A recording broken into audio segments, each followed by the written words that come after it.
नमस्कार विद्यार्थी मित्रांनो, काल एक पेपरला कात्रण आणि ते कात्रण पण चांगल्या पेपरला होतं मित्रांनो. पहा इथे काय म्हटलेलं आहे, मागच्या वर्षीच्या तुलनेमध्ये या वर्षात कंत्राटी पदसंख्येची संख्या वाढलेली आहे.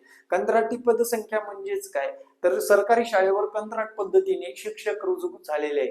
आता विद्यार्थी मित्रांनो, वित्त विभागाच्या मंजुरीनुसार टेट 3 मध्ये सुद्धा चांगल्या जागा येणार आहे आणि त्यानुसारच टेट 4 ची सुद्धा तयारी करणाऱ्या विद्यार्थ्यांनी कोणतीही हलगर्जीपणा न करता लवकरात लवकर मार्गदर्शनाखाली तुम्हाला या परीक्षेला सुद्धा क्रॅक करायची, टेट 4 च्या तयारीला लागायचे, महा टीईटी सीटीईटी सारख्या परीक्षा पास करायची.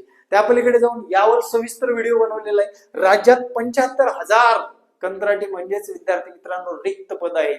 त्यामुळे तुम्हाला तो व्हिडिओ व्यवस्थितरित्या बघायचे, कशा पद्धतीने रिक्त पद आहेत आणि तुम्हाला किती अभ्यास करावा लागणार आहे, टप्प्याटप्प्याने कशा भरत्या होतात याबद्दल सविस्तर चर्चा रिलेटेड व्हिडिओ मध्ये दिलेली आहे. तो व्हिडिओ नक्की बघा आणि येणारे प्रत्येक व्हिडिओ पाहण्यासाठी आपल्या चॅनलला सबस्क्राईब करा. धन्यवाद.